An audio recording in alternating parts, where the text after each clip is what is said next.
Mouthpiece পিছনে কোনটা দিয়ে দিলাম এই ম্যাম বসে আছে এজন্য শুনতে পাচ্ছো? বলছে মাউথপিসটা নিচে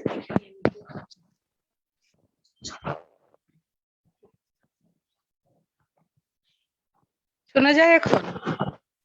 জি ম্যাম, এখন শুনতে পাচ্ছি ম্যাম। হ্যাঁ, তোমাদের ক্লাস হয়েছে সকাল থেকে? কয়টা হয়েছে ma'am. লেকচার? লেকচার কয়টা দুইটা হলো? টাইম চলে যাবে, 10 মিনিট লস হয়ে গেল।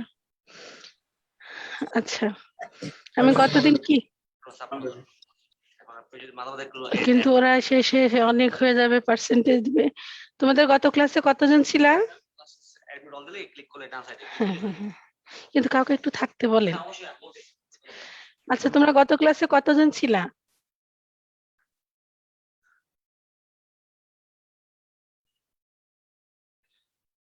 বলো, একজন বলো। ম্যাম 80 এর মতো। 80। আচ্ছা আচ্ছা, তোমরা ক্লাসে কি সবাই ক্লাস করছো নাকি অ্যাটেন্ড করে অনেকে ক্লাস করছো না, এমন কেউ আছো কিনা? হ্যাঁ, আমি যে গতদিন পড়ালাম জেস্টেশনাল ট্রোফোপ্লাস্টিক ডিজিজ, ওটা বলছিলাম যে একটু তাড়াতাড়ি পড়াই দিছিলাম। তোমরা কি ওটা পড়ছো কিনা, পরে বুঝছো কিনা আমাকে একটু বলো। কোনো কিছু বুঝতে সমস্যা আছে কিনা? পড়তে হবে তো, লেকচারের সাথে সাথে পড়লে পড়াটা সহজ হবে। তোমাদের যে আমি কার্ডের কোশ্চেন গুলো দিয়েছি তোমরা পেয়েছো? হ্যাঁ, ইয়েস ম্যাম। সবাই নিয়েছো? টোটাল সবাই বলো। সবাই কার্ডের কোশ্চেন হসপিটাল প্রসিডিউর কাউন্সিলিং কতজন পেয়েছো? পাও নাই কতজন বলো?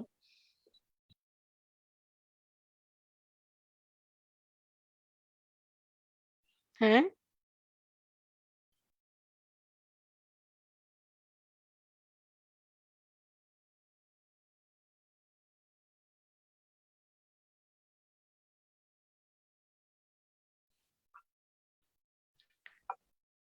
সবাই পেয়েছো? কথা বলো। নাকি পাও নাই এখনো? সেদিন দিছিলাম কই?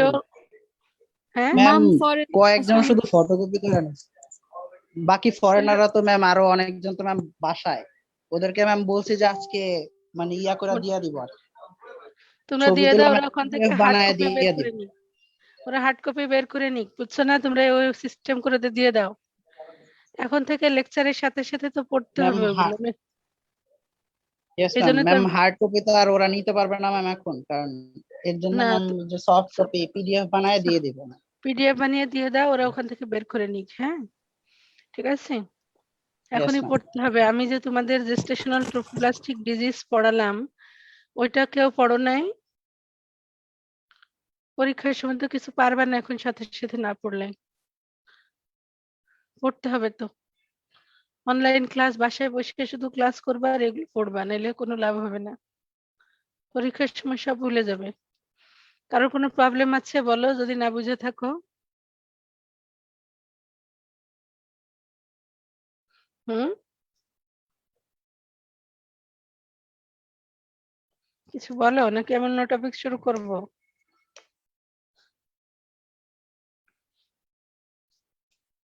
শুরু করবো অন্য টপিকস?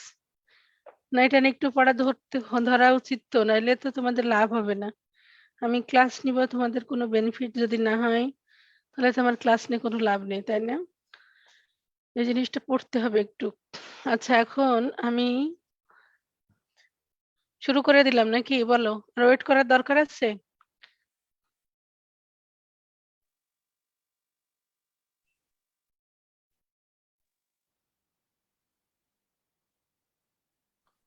শুরু করেন ম্যাম। জি ম্যাম, শুরু করেন। আচ্ছা, আমি আজকে পড়াবো তোমাদের ফাইব্রয়েড ইউটেরাস। এটা একটা কি জিনিস? এটা এ সম্পর্কে কোনো আইডিয়া আছে? এর আগে তো পড়ানো হয়নি, হয়েছে তোমাদের? ফাইব্রয়েড ইউটেরাস টার্মটা জানো? লিওমায়োমা টার্ম। জি ম্যাম, স্মুথ মাসেলের টিউমার ম্যাম। এটা পড়ানো হয়েছে ফোর্থ ইয়ারে নাকি? জি ম্যাম, লিও ম্যাম করছিলাম। তাহলে আমরা যে ইউটেরাস হ্যাঁ, যেটা হচ্ছে এর যে লেয়ার, একটা হচ্ছে এন্ডোমেট্রিয়াম, মায়োমেট্রিয়াম, আর একটা হচ্ছে পেরিমেট্রিয়াম, তাই না?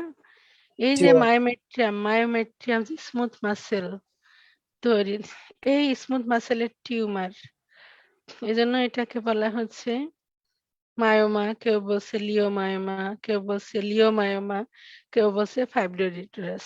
হ্যাঁ, এই তাহলে এই জিনিসগুলো আমাদের নামটা জানতে হবে, এটা কোত্থেকে আসছে, কিভাবে আসছে। এটা সবচেয়ে কমন বিনাইন টিউমার বলা হচ্ছে, কারণ কি টিউমার পেলভিক অর্গানে যে টিউমার গুলো আছে এর ভিতরে সবচেয়ে কমন বিনাইন, কারণ কি এখান থেকে ম্যালিগনেন্সির চান্স খুবই কম, লেস দেন 0.1%। এই জন্য এটা মোস্টলি নাইন। আর এটার ইনসিডেন্সটা কেমন বলা হচ্ছে যে রিপ্রোডাক্টিভ এজে এটা সবচেয়ে কমন। হ্যাঁ, 35 to 45 ইয়ার্সে এটার হচ্ছে পিক এজ। দেখা গেছে যে রিপ্রোডাক্টিভ এজের ওমেনের যদি আমরা একটা নর্মাল আল্ট্রাসাউন্ড করি, দেখা যায় যে 20 to 30% ওমেনেরই কিন্তু আমরা লিওমায়োমা পেতে পারি।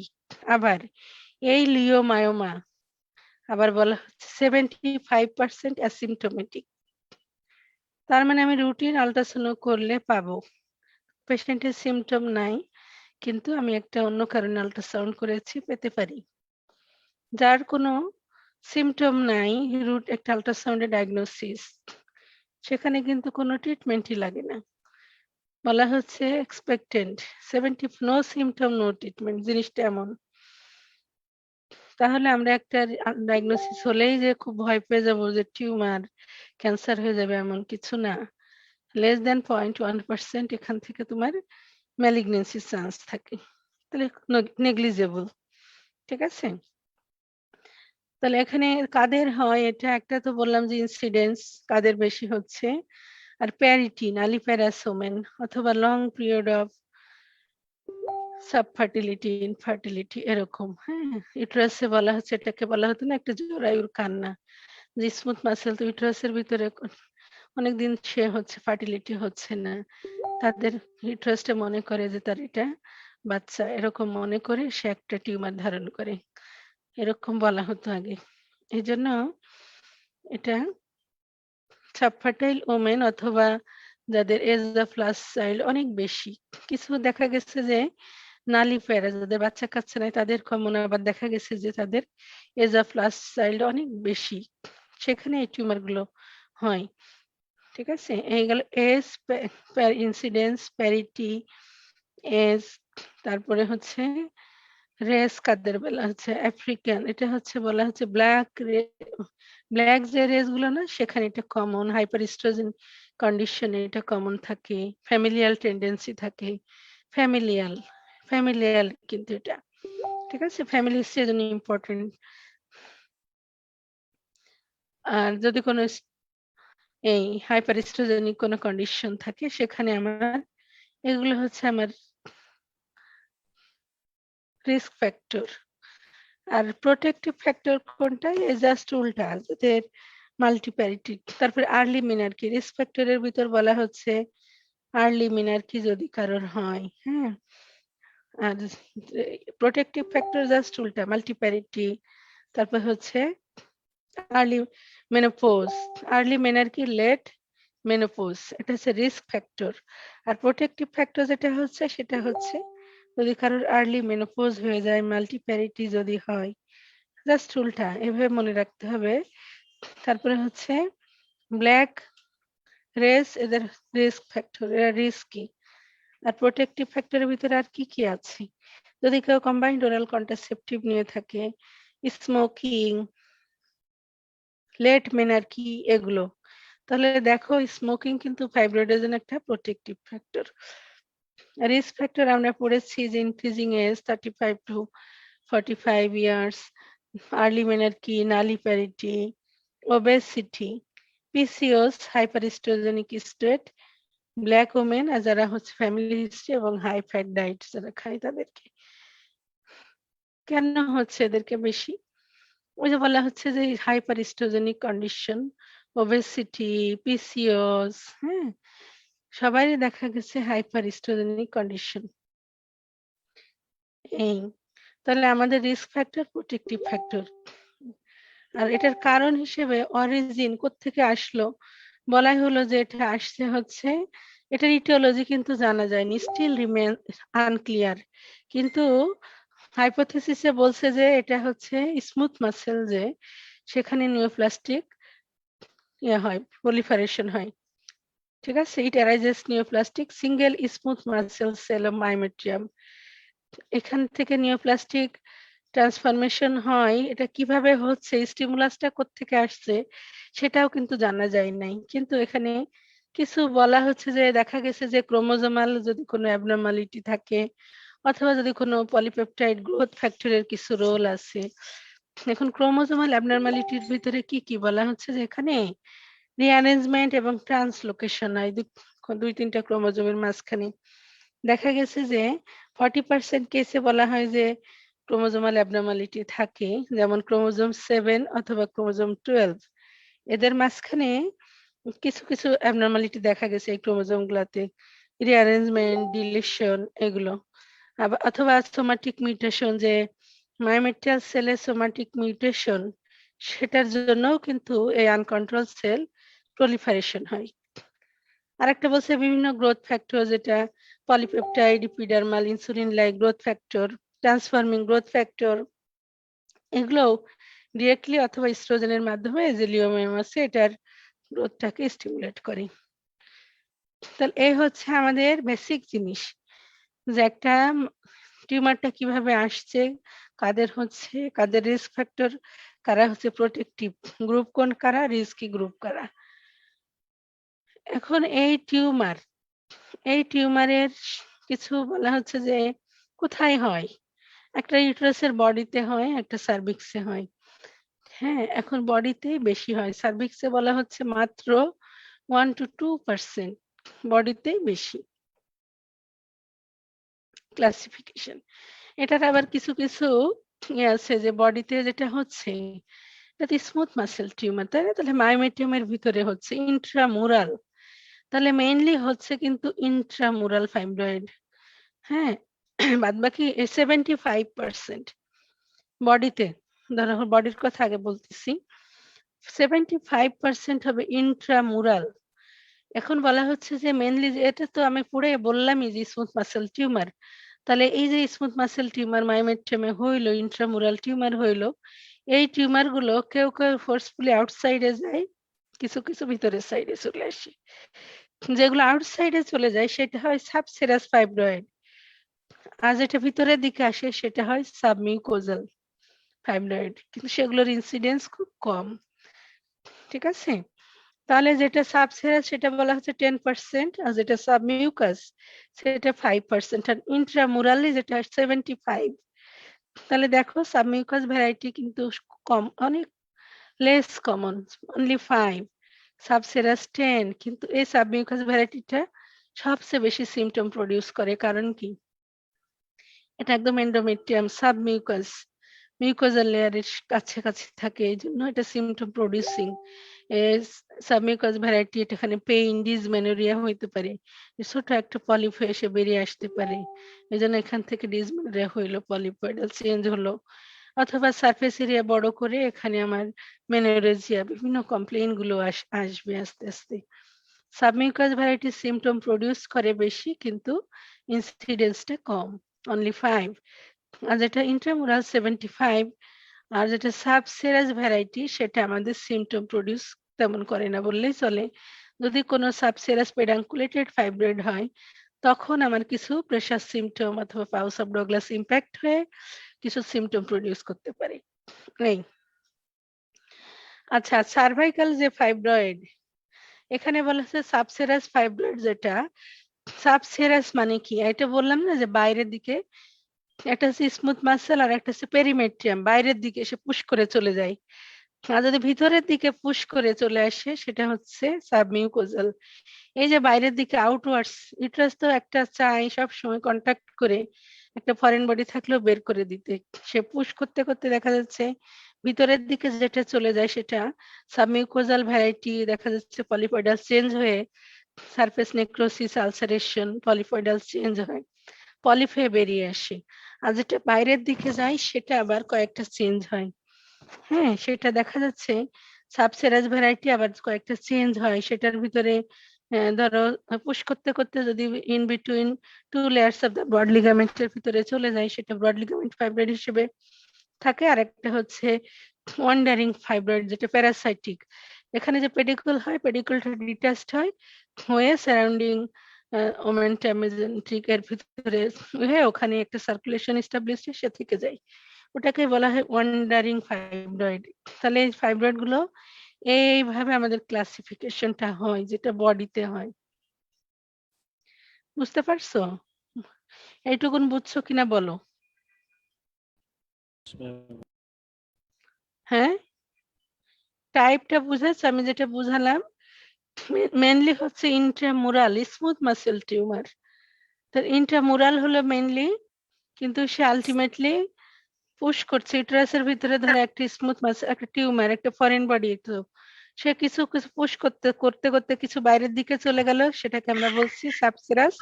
যেটা ভিতরের দিকে চলে আসলো সেটা হলো সাবমিউকোজাল। সাবমিউকোজাল আবার পলিপয়েডাল চেঞ্জ হয়ে সাবমিউকাস পলিপ, এইভাবে অনেক সময় ভেজানার ভিতর দিয়ে, সার্ভিক্স এর ভিতর দিয়ে, অনেক সময় ভেজানার ভিতর দিয়েও মায়োমেটাস পলিপ হিসেবে বাইরে চলে আসে। আর যেটা বাইরের দিকে, বাইরের দিকে ইন্ট্রামুরাল থেকে পেরিমেট্রিয়াম হয়ে সাবসেরাস ভ্যারাইটি, যেটা সেটা সাবসেরাস ভ্যারাইটি বাইরের দিকে পুশ করে করে করে একসময় ব্রড লিগামেন্টের ভিতরে চলে যায়, সেটাকে বলা হচ্ছে ব্রড লিগামেন্ট ফাইব্রয়েড। আরেকটা বলা হচ্ছে প্যারাসাইটিক ওয়ান্ডারিং ফাইব্রয়েড, প্যারাসাইট হিসেবে ভিতরের দিকে যেমন সাবমিউকাস মায়োমেটাস পলিপ হলো, বাইরেও ওরকম পলিপ পেডিকুল হয়। সে টিউমারটা ইউটারাসটা বাইর করতেছে, একটা পেডিকুল ফর্মেশন হয়, হয়ে পেডিকুলটা ডিটাচড হয়ে ওয়ান্ডারিং সে ওই সারাউন্ডিং স্ট্রাকচারের সাথে লেগে ওখান থেকে ব্লাড সাপ্লাই নিয়ে নিয়ে সে বেঁচে থাকে। ওই জন্য ওই টার্মটাকে আমরা বলি ওয়ান্ডারিং ফাইব্রয়েড। তাহলে এটা আমার বডিতে মানে এই ফাইব্রয়েড গুলো আমি পাচ্ছি। আর সার্ভিক্সেও কতটুকুন বললাম যে 1 to 2%, 1 to 2% ফাইব্রয়েড আমার সার্ভিক্সে হয়। এই সার্ভিক্সে আমরা জানি যে ইউটেরাসের তো পার্ট, একটা হচ্ছে বডি আর একটা হচ্ছে সার্ভিক্স। বডির উপর ফেলোপিয়ান টিউবের উপরে যে পোর্শন সেটা হচ্ছে ফান্ডাস, কর্ণর উপরে যেগুলো, আর নিচে হচ্ছে বডি প্রপার। আর সার্ভিক্সের দুইটা পার্ট, একটা হচ্ছে সুপ্রাভেজানাল পার্ট আর একটা হচ্ছে vaginal part of the cervix. এই যে এটা হচ্ছে সার্ভিক্স যদি 2.5 সেন্টিমিটার আর ওখানে বডি 5 to 6 সেন্টিমিটার, তাহলে সার্ভিক্স যে সুপ্রাভেজানাল পার্ট এবং ভেজানাল পার্ট ইকুয়াল। ফর্নিক্স দিয়ে তো সার্ভিক্স দুই ভাগে ভাগ হয়ে গেল, তাই না? ফর্নিক্স এর উপরে যেটা, নিচে যেটা vaginal part of the cervix, উপরে হচ্ছে সুপ্রাভেজানাল পার্ট। তাহলে এই 1.25 উপরে থাকবে, 1.25 সেন্টিমিটার নিচে থাকবে। তাহলে এই উপরে তো উপরেও হইতে পারে, নিচের দিকেও হইতে পারে ফাইব্রয়েডটা। তাহলে এই ফাইব্রয়েডটা যখন সার্ভিক্সে হবে, যখন তোমার ভেজানাল পার্ট অফ দা সার্ভিক্সের উপরে হবে, তখন সে কি কিভাবে থাকবে? সার্ভিক্সে বলা হচ্ছে অ্যান্টেরিয়র, পোস্টেরিয়র, সেন্ট্রাল, ল্যাটারাল, এইরকম পজিশনে থাকতে পারে। সার্ভিক্সের সামনের দিকেও থাকতে পারে, পিছন দিকেও থাকতে পারে, সেন্ট্রালেও থাকতে পারে, ল্যাটারালেও থাকতে পারে। তবে যেটা সেন্ট্রালি থাকে সেটা একদম ব্যারেল শেপ সার্ভিক্স হয়ে লেবারটাকে অবস্ট্রাকশন করে দিতে পারে। আর যেটা ল্যাটারালি থাকে সেটা ল্যাটারালি যে ইউরেটারকে পুশ করে হাইড্রোইউরেটার হাইড্রোনেফ্রোটিক চেঞ্জ করতে পারে। বুঝছো কমপ্লিকেশন গুলো? যেটা পোস্টেরিয়র থাকে সেটা posterior pause of Douglas impact করে প্রেশার সিমটম করে, পেশেন্টের কনস্টিপেশন, রিটেনশন অফ ইউরিন, এরকম সিমটম আসে যে আমার ফাইব্রয়েডটা কোন সাইডে, সেই অনুযায়ী আমার সিমটম গুলো প্রডিউস করে। তাহলে আমি সার্ভিক্সে জানলাম ইন্টেরিয়র, পোস্টেরিয়র, সেন্ট্রাল, ল্যাটারাল, ঠিক আছে? এইভাবে আমার সিমটম গুলো আসে। তাহলে আমি এখন এটা গেল টাইপ বললাম। তাহলে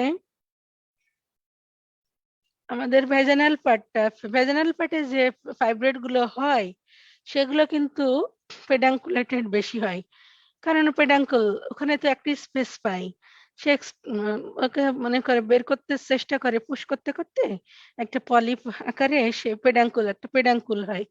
সিসাইল ভ্যারাইটি এখানে খুব কম হয়। এই হচ্ছে আমাদের ক্লাসিফিকেশন। এখন এগুলোর ভিতরে তোমাদের কোনো সমস্যা থাকলে বলবা।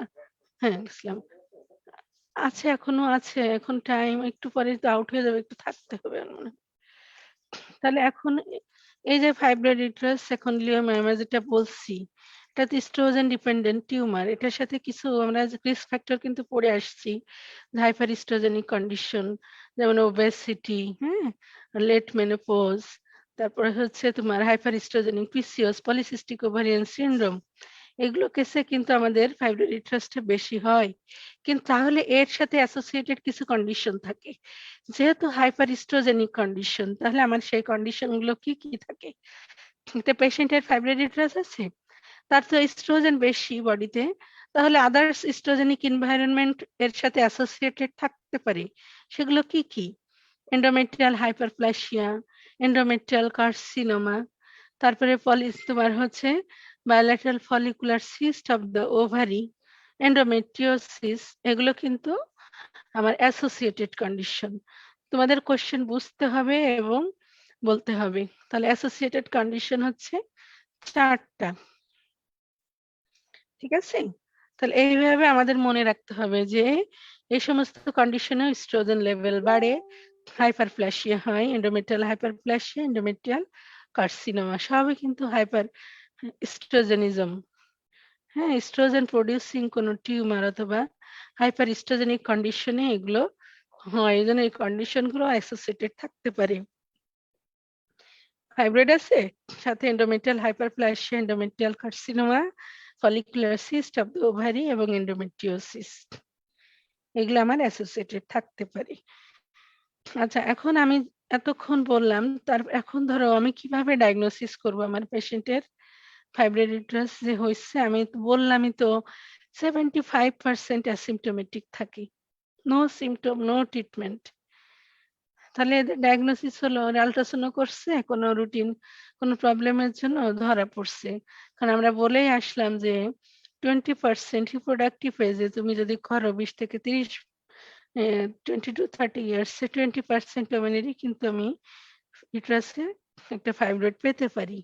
কিন্তু এরা কোনো সিমটম নাই, এদের কোনো ট্রিটমেন্টই দিব না। So counselling, reassurance, follow up, ultrasound 6 মাস 1 বছর পর পর আমি করে করে দেখবো যে ফাইব্রয়েডটা সাইজে বড় হচ্ছে কিনা অথবা কোনো সিমটম প্রডিউস করছে কিনা। এই তাহলে কি কি সিমটম নিয়ে আসে? তাহলে এই যে আমার বললাম না যে স্মুথ মাসেল একটা টিউমার হয়েছে মায়োমেট্রিয়ামের ভিতরে, সেটা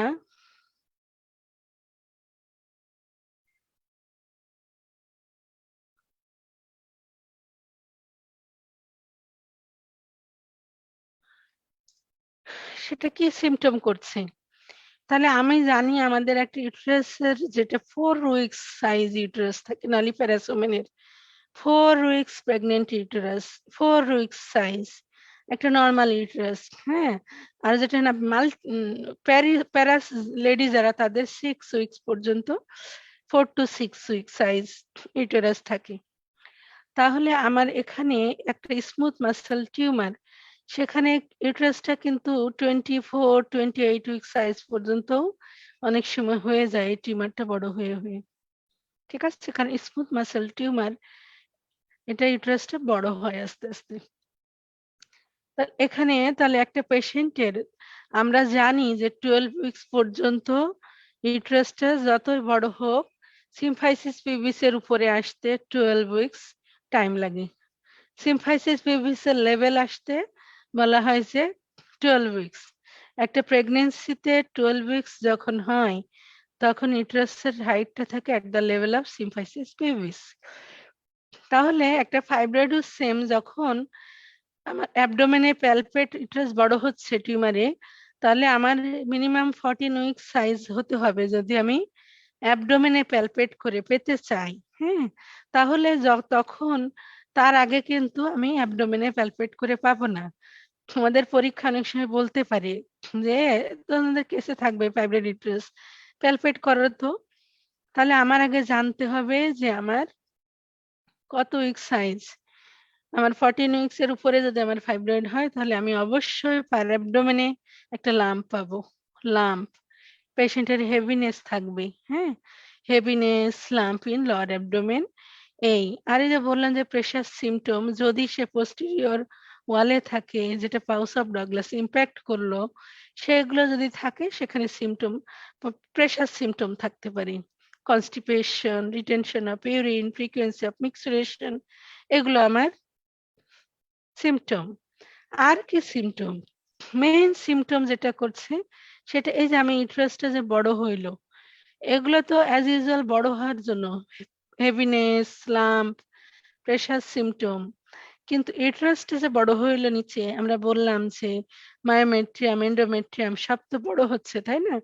তাহলে একটা পেশেন্ট যার কিনা সাইকেল রেগুলার ছিল, তার 28 ডেজ সাইকেল, আমরা জানি menstrual cycle every 28 days plus minus 2 days, তার সাইকেল হয়ে থাকে আমরা জানি 4 to 7 days, up to 7 days পর্যন্ত নরমাল, 8 ডেজ অথবা এর উপরে উঠে গেলেই সেটাকে আমরা বলি মেনোরেজিয়া। তখন যেহেতু আমার ব্লিডিং সারফেস এরিয়া বড় হবে, এন্ডোমেট্রিয়াম বড় হবে, ক্যাভিটি বড় হবে, হ্যাঁ, সাথে এন্ডোমেট্রিয়াল হাইপারপ্লাসিয়া হবে, টিউমারটা প্রেসার দিয়ে ওখানে ভেনাস কনজেশন হবে, হয়ে হয়ে একসময় আমার ব্লিডিং শুরু যখন হবে, তখন দেখা যাচ্ছে সেকেন্ড থার্ড ডেতে কিন্তু তার প্রফিউজ ব্লিডিং হবে, মেনোরেজিয়া, যেটাকে আমরা বলছি সাইক্লিক্যাল ব্লিডিং, হ্যাঁ, which is both in excessive in amount and or duration. সেটা হচ্ছে 8 ডেজ এর বেশি হতে পারে অথবা অ্যামাউন্টই বেশি। অ্যামাউন্ট বেশি সেটা আমি কিভাবে বুঝবো? পেশেন্ট বলবে আমার ক্লট পাস হয়। ক্লট কেন ক্লট হয়? নরমাল যে মেনস্ট্রুয়েশন সেখানে একটা হিমোস্ট্যাটিক মেকানিজম কাজ করে, কিন্তু এখানে এত বেশি ব্লিডিং হয়, এই লাইসিস করে পায় পায় না, টাইম পায় না, ক্লট হয়ে হয়ে সে বের হয়। এই জন্য তখন একটা পেশেন্ট হিস্ট্রি যদি নাও যে আপনার কি কোনো চাকা পাস হয়, পেশেন্ট বলবে যে হ্যাঁ পাস হয়। এই জন্য আমরা তখনই বুঝবো, তো আর বুঝবে না। প্যাড কয়টা চেঞ্জ করো?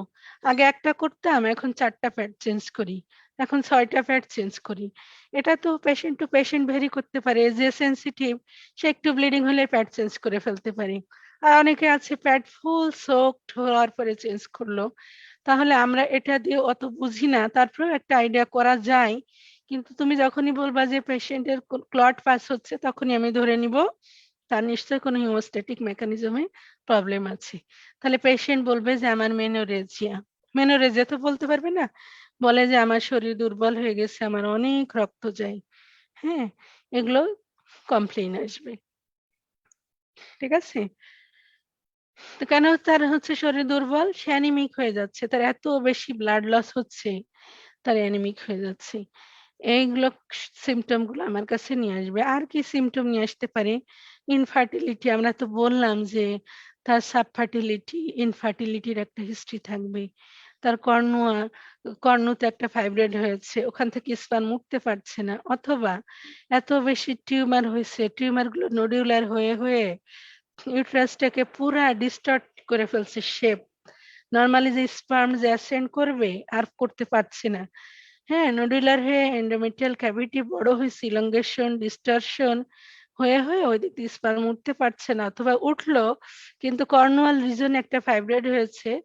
নরমালি স্পার্ম তো আমার ইউটেরাইন ক্যাভিটি হয়ে ফেলোপিয়ান টিউব ক্রস করে অ্যাম্পুলারি পার্টে যে আমার ফার্টিলাইজেশনটা হবে, কিন্তু কর্ণতে একটা ফাইব্রয়েড হয়েছে, সে অবস্ট্রাকশন করে রাখছে, ওই দিক দিয়ে স্পার্ম যেতে পারছে না।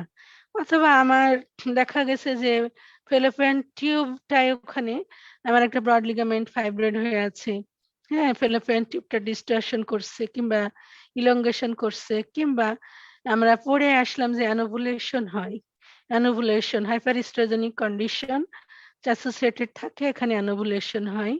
এই সমস্ত কারণে পেশেন্ট ইনফার্টিলিটি কিন্তু নিয়ে আসতে পারে। অথবা ফাইব্রয়েড আছে, প্রেগন্যান্সি হচ্ছে কিন্তু তার বারবার প্রেগন্যান্সি, তাহলে একটা হচ্ছে মিসক্যারেজের হিস্ট্রি থাকতে পারে, ইনফার্টিলিটির হিস্ট্রি থাকতে পারে, এ সমস্ত কিছু একটা টিউমারের জন্য কিন্তু তার কমপ্লেইন নিয়ে আসবে। তাহলে এগুলো আমাদের এক একটা পেশেন্টের এক এক রকম সিমটম, কিন্তু মেনোরেজিয়া থাকলেই তাদেরকে কিন্তু ট্রিটমেন্ট দিতে হবে, কারণ সিমটোমেটিক, তার এত বেশি ব্লাড লস হবে, এত বেশি অ্যানিমিক হয়ে যাবে পেশেন্ট, তাকে ব্লাড ট্রান্সফিউশন করতে হবে। তার যদি ইনফার্টিলিটি থাকে তাদেরকে টিউমার ফেলতে হবে। এগুলো কিন্তু আমার ট্রিটমেন্ট। আরেকটা আছে যে অনেক বড় সাইজ, ইউটেরাস বড় হয়ে গেছে, তখনও আমি ট্রিটমেন্ট দিতে হবে। অথবা সার্কোমেটাস কোনো চেঞ্জ হচ্ছে, কোনো সমস্যা, সেখানে আমার ট্রিটমেন্ট দেওয়া লাগতে পারে। নইলে কিন্তু নো সিমটম নো ট্রিটমেন্ট। ফাইব্রয়েডের treatment no symptom no treatment. আর ইউজুয়ালি ফাইব্রয়েডে, এখানে কেউ নাই, এখনই তো ডিসকানেক্টেড হয়ে যাবে। ইউজুয়ালি ফাইব্রয়েডে কিন্তু পেইন থাকে না। বলা হচ্ছে মেনোরেজিয়া হয়, ডিসমেনোরিয়া কিন্তু ফাইব্রয়েড ইউটেরাসে হবে না। হ্যাঁ, কিন্তু কখন হবে? ডিসমেনোরিয়ার কিছু কন্ডিশন আছে। বলা হচ্ছে যে ফাইব্রয়েড ইউজুয়ালি পেইনলেস, কিন্তু ওর সাথে কিছু অ্যাসোসিয়েটেড কন্ডিশন আছে যেটার জন্য ডিসমেনোরিয়া হইতে পারে। সেগুলো হচ্ছে, একটা হচ্ছে অনেক বেশি ব্লিডিং হচ্ছে। ব্লিডিং হচ্ছে, ওই যে বললাম ক্লট হয়ে যাচ্ছে, ইউটেরাস কন্ট্যাক্ট করছে, ক্লটটা বের করার জন্য একটু পেইন হচ্ছে, এই একটা কারণ। আরেকটা হচ্ছে আমি বলছিলাম সাবমিউকাস ভ্যারাইটিতে পলিপয়েডাল চেঞ্জ হয়, সে ইউটেরাস চাচ্ছে ওকে বের করতে, কন্ট্রাকশন করছে, পলিপকে বের করার চেষ্টা করছে, মায়োমেটাস পলিপ, সেখানে পেইন হচ্ছে।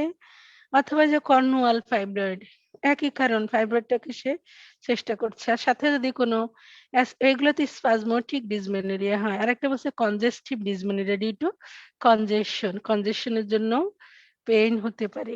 কি কি কন্ডিশন সেগুলো? পিআইডি, সাথে যদি পিআইডি থাকে, যদি অ্যাসোসিয়েটেড পেলভিক ইনফ্ল্যামেটরি ডিজিজ আছে সেখানে হতে পারে। আরেকটা হচ্ছে এন্ডোমেট্রিওসিস। এগুলো কারণে কনজেস্টিভ ডিসমেনোরিয়া হয়। তাহলে আমরা যেখানে ক্লট পাস হলো, পলিপ বের হওয়ার জন্য যে পেইনটা হলো, সেটা স্পাজমোটিক পেইন, ইউটেরাস স্পাজম করবে ওকে বের করার জন্য।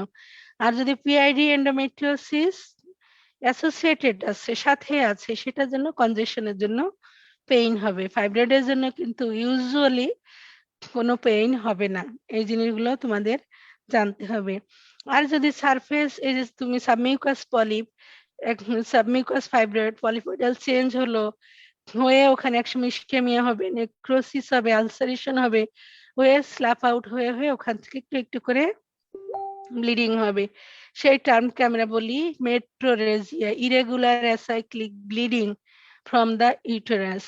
হ্যাঁ, সেই টার্মকে আমরা বলি হচ্ছে মেট্রোরেজিয়া। সেটাও হতে পারে যদি পেশেন্টের সাবমিউকাস ফাইব্রয়েড পলিপয়েডাল চেঞ্জ হয়, সারফেস নেক্রোসিস আলসারেশন হয়, সেখানেও আমার ইরেগুলার ব্লিডিং হতে পারে। আচ্ছা, আর প্রেশার সিমটম তো বললাম যে তোমার লাম্প থাকবে, হেভিনেস থাকবে, তারপরে হচ্ছে কনস্টিপেশন, রেকটামে প্রেসার দিয়ে কনস্টিপেশন, সামনের দিকে প্রেসার দিবে, ফ্রিকোয়েন্সি, ডিজুরিয়া, রিটেনশন অফ ইউরিন। আর যদি নিচের দিকে চাপ দেয়, ভেরিকোসিটি, ইডিমা, এগুলো হবে। ঠিক আছে। আরেকটা আমরা বললাম যে অ্যাবর্শন, একটা হচ্ছে ইনফার্টিলিটি হচ্ছে, আর একটা মিসক্যারেজ হচ্ছে। সেই প্রেগনেন্সি হলো, কিন্তু এই যে ফাইব্রয়েডের পরে আমার ইমপ্লান্টেশনটা হলো, ওখানে প্লাসেন্টেশন হলো, কিন্তু সে ফাইব্রয়েডের পরে কি ঠিকমতো প্রপার প্লাসেন্টেশন হতে পারবে? পারবে না। তাহলে একসময় তার অ্যাবর্শন হতে পারে, অথবা প্রিটার্ম লেবার শুরু হয়ে গেল, অথবা আইইউজিআর হলো, ম্যাল প্রেজেন্টেশন, টিউমার নিচে বসে আছে, বেবি ঠিকমতো প্রেজেন্টেশনে যেতে পারলো না, ম্যাল প্রেজেন্টেশন হইলো, অথবা ফাইব্রয়েড নিচে সার্ভিক্সের উপরে, তখন প্রলং লেবার, অবস্ট্রাক্টেড লেবার, এগুলো কিন্তু সব কমপ্লেন গুলো আসবে। অথবা ডেলিভারি হয়ে গেল, রিটেন প্লাসেন্টা, ইউটেরাস কন্ট্যাক্ট করতে পারছে না, প্লাসেন্টা সেপারেট হতে পারছে না, প্লাসেন্টা বের হলো কিন্তু তারপরেও পিপিএস শুরু হলো, কারণ ইউটেরাস কন্ট্রাকশন হলো না, সাইনাস ওপেন, হ্যাঁ, সেখানে আমার পিপিএস হতে পারে। সবকিছু হচ্ছে ফাইব্রয়েডের জন্য আমার এই কমপ্লেন গুলো আসবে। ঠিক আছে। এখন একটা পেশেন্টের আবার বলা হচ্ছে যে সিমটম আর কি থাকতে পারে, একটা ফাইব্রয়েড, একটা পেশেন্ট প্রেগন্যান্সি হয়েছে, তাহলে কি কি সিমটম থাকতে পারে? একটা তো প্রেগন্যান্সি, ফাইব্রয়েড প্রেগন্যান্সির পরে ওই সিমটম গুলো করলো। আর একটা প্রেগনেন্সি ফাইব্রয়েডের কি সিমটম করতে পারি? আমরা জানি যে প্রেগনেন্সি হাইপার ইস্ট্রোজেনিক কন্ডিশন, তাহলে ইস্ট্রোজেন যখনই বেশি হবে তখন কিন্তু সাইজ ভাস্কুলারিটি বাড়বে, টিউমার সাইজে বড় হয়ে যাবে, এখানে ডিজেনারেশন চেঞ্জ হয়, হ্যাঁ সাইজে বড় হয়, মাঝখানে তার নেক্রোসিস হয়, ডিজেনারেশন হয়, red degeneration of the fibroid হয়। এই এগুলো হচ্ছে আমার প্রেগনেন্সিতে ইফেক্ট পড়ে। এছাড়া আর কি কি কমপ্লিকেশন হতে পারে ফাইব্রয়েডে সেটা আমরা জানি যে torsion, degeneration, infection, polypoidal change, surface necrosis, এগুলো কিন্তু সব আমার চেঞ্জ হবে। বুঝছো? তাহলে এগুলো হচ্ছে আমার সিমটম। একটা পেশেন্ট আমার কাছে এই কমপ্লেন গুলো নিয়ে আসবে, ঠিক আছে? তাহলে আমি এই টিউমার সম্পর্কে জানি, তাহলে কিন্তু আমি টিউমারের সিমটম গুলো বলতে পারবো। তোমাদেরকে আর পড়াবো না, এটুকুই থাকবে আজকে। কিছু বুঝেছো? আমি তো বলে যাচ্ছি, একটু বলো। Yes ma'am. এতটুকু থাকবে। এতটুকু থাকবে। এটুকু বুঝছো কিনা সেটা আগে বলো। ম্যাম বুঝছি। হ্যাঁ, আমি ধরবো না একদিন এই সিমটম পর্যন্ত। Okay ma'am. বই পড়তে হবে, হ্যাঁ বই পড়তে হবে। আর সাইন, ইনভেস্টিগেশন, তারপরে ম্যানেজমেন্ট আমি নেক্সট ক্লাসে পড়াবো,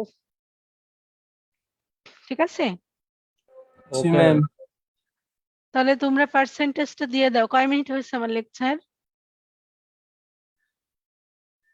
37 মিনিট ম্যাম। নাকি সাইনটা পড়িয়ে দিব? আর 3 মিনিট আছে না? সাইন শেষ হবে আগামী নাকি? ক্লাস ম্যাম, আগামী ক্লাস। ম্যাম আগামী ক্লাসে পড়ি ম্যাম। কিন্তু এই জিনিসটুকু আমি যতটুকুন পড়িয়েছি এটুকু যদি বুঝো নেক্সট দিন বুঝতে পারবে না, নইলে কিন্তু বুঝবে না। তাহলে আমি জি নেক্সট ম্যাম। দিন আমি একটু এই পড়াগুলো একটু তোমাদেরকে একটু কোশ্চেন করব, হ্যাঁ? তোমরা একটু বইটা পড়বা এবং লেকচার পড়বা, শুধু লেকচার পড়ে বুঝবে না। আমি তোমাদের যেভাবে পড়িয়ে দিলাম বইটা একটু রিভিউ করবা, ঠিক আছে? Yes ma'am. কি কি সিমটম আসবে আমি যেভাবে পড়ালাম বুঝতে সুবিধা হয়েছে কিনা আগে বলো। আমি তো সুন্দর করে বুঝায় কিন্তু পড়াই দিলাম।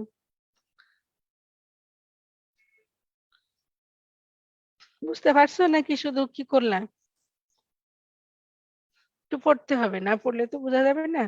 আজকে পড়ে ফেলবা, তাহলে মনে করবো যে এটা তো বলছিল ম্যাডাম। তাহলে পার্সেন্টেজটা আমাকে কিভাবে দিবে? আমাকে ম্যাম আপনার হোয়াটসঅ্যাপে পাঠিয়ে দেবেন।